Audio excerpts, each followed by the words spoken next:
ஒரு புரட்சிகர மாறுதலுக்கான வாய்ப்பை உங்களுக்கு தந்திருக்கிறார். என்ன வாய்ப்பு?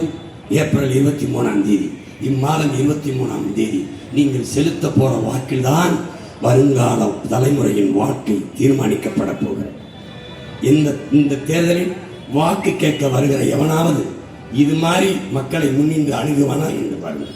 வந்தால் 2000 தாரேன், 2000 தாரேன், 2000 தாரேன், மிக்சி தாரேன், கிரைண்டர் தாரேன், தாடி தாரேன், சிலிண்டர் தாரேன். நீ என்ன சொல்லு? உனக்கு ஒரு போத்தல் விஷம் தாரேன், குடிச்சிட்டு செத்து போயிட்டு சொல்லு. மான தமிழன் அதான் சொல்லணும். எனவே அன்பு சொந்தங்கள், அறிவார்ந்த பெருமக்கள், உங்களுடைய மதிப்புமிக்க வாக்கை எளிய பிள்ளைகள் எங்களுக்கு தந்து நீங்கள் வெற்றியடைய வேண்டும். அண்ணல் அம்பேத்கர் சொன்னது போல அதிகாரம் மிக வலிமையானது, அந்த அதிகாரம் மக்களுக்கானது என்ற நிலைப்பாட்டை கொண்டு இந்த தேர்தலில் வாக்கை செலுத்த போங்கள்.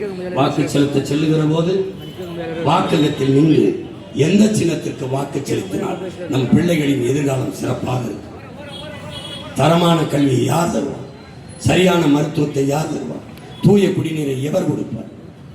எரிக்க தடையற்ற மின்சாரம், பயணிக்க சரியான பதில், கல்விக்கேற்ற வேலை, அதற்கேற்ற சம்பளம், அதை கொண்டு வாழ்கிற பெருமைமிக்க வாழ்வை எவர் தருவார்? இதுவரை இருந்தவர் தரவில்லை. திரும்ப திரும்ப உங்கள் மகன் உங்களுக்கு முன்னாடி வைக்கிறேன். பிரச்சனைகளை எல்லாம் தந்தவர்கள் இந்த பக்கம், பிரச்சனைகளை தீர்க்க வேண்டும் என்று உங்களோடு உங்களுக்காக வந்தவர்கள் இந்த பக்கம், நீங்கள் இந்த பக்கம். வாக்குக்கு காசு இல்லை, பணத்துக்கு வாக்கு நம் இனத்துக்கு தூக்கு, நோட்டுக்கு ஓட்டு, நாட்டுக்கு நோட்டு நாங்கள் வைக்கிற முழக்கம். அதனால் நாங்கள் வாக்குக்கு காசு தர மாட்டோம். வாக்கை பற்றி கவலைப்படுகிறவன் மக்களின் வாழ்க்கை பற்றி கவலைப்பட மாட்டோம். நாங்கள் ஒரு பக்கம், அவர்கள் திராவிடர் என்கிறார்கள், நாங்கள் தமிழர்கள். திராவிடர் என்று நீங்கள் நினைத்தால் எனக்கு போட்டு விடாதீர்கள், உங்கள் ஓட்டு எனக்கு தீட்டாய்விடும். நாங்கள் தமிழர்கள் என்று நினைத்தால் எனக்கு என் சாதிதான் முக்கியம், போற்றாத இல்லை. எதையாவது சாதிக்க வேண்டும் என்று நினைக்கிறவன் எங்களுக்கு என் மதம்தான் உயர்ந்தது, போற்றாத இல்லை. அதை தாண்டி மனித நேயம்தான் முதன்மையானது, புனிதமான. தயவு செய்து எங்களுக்கு யாரிடத்தில் நாடு இருந்தால் மண்ணும் மலையும் காடும் அருவியும் ஆறும் நிலமும் வளமும் மக்களின் நலமும் பாதுகாப்பாக பத்திரமாக இருக்கும் என்பதை ஆய்ந்தறிந்து எனது அன்பு சொந்தங்கள், உங்கள் மதிப்புமிக்க வாக்கை செலுத்துங்கள்.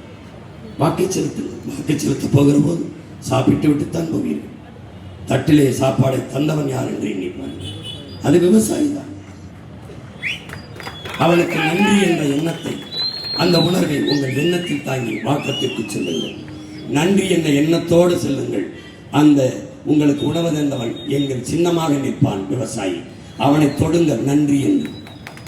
அவனும் வாழ்வான், உங்களையும் வாழ வைப்பான். அவனும் வாழ்வான், உங்களையும். எனவே அன்பு சொந்தங்களே, விவசாயி சின்னத்திற்கு வாக்களிப்போம், வருங்கால தலைமுறைக்கு வாழ்வளிப்போம் என்ற உறுதியை இந்நாளில் ஏற்போம். என் அன்பு சொந்தங்களே, இந்த தேர்தலில் விழுப்புரம் மாவட்டத்தில் போட்டியிடுகிற என் அன்பு பிள்ளைகளை அறிமுகம் செய்கிறேன். இங்கே திண்டிவனம் தொகுதியில் போட்டியிடுகிறேன். பாசத்துக்குரிய வழக்கறிஞர் பேச்சு போட்டியிடுகிற இளங்கலை தமிழ் கற்ற என் தங்கை சுபா சந்திரசேகர் நீங்கள் விவசாய சின்னத்தில் வாக்கு செலுத்துங்கள். மயிலம் தொகுதியிலே போட்டியிடுகிற என் அன்பிற்கிலேயே மைத்துடன் மருத்துவர் விக்ரம் அவர்களுக்கு நீங்கள் விவசாய சின்னத்தில் நீங்கள் வாக்கு செலுத்துங்கள். அடுத்ததாக வானூர் தொகுதியிலே போட்டியிடுகிற என் பாசத்துக்குரிய தம்பி வழக்கறிஞர் விவசாய சின்னத்தில் வாக்கு செலுத்துங்கள். இங்கே என் அன்பு சொந்தங்களை, புரட்சி என்பது ஒரு தலையில் மாற்றம் என்பது மாற்றத்திற்கான எளிய மக்களின் புரட்சி எப்போதும் வெல்லும். நம் வெற்றி அதை சொல்லும். நம் இலக்கு ஒன்றுதான், நம் இனத்தின் விடுதலை.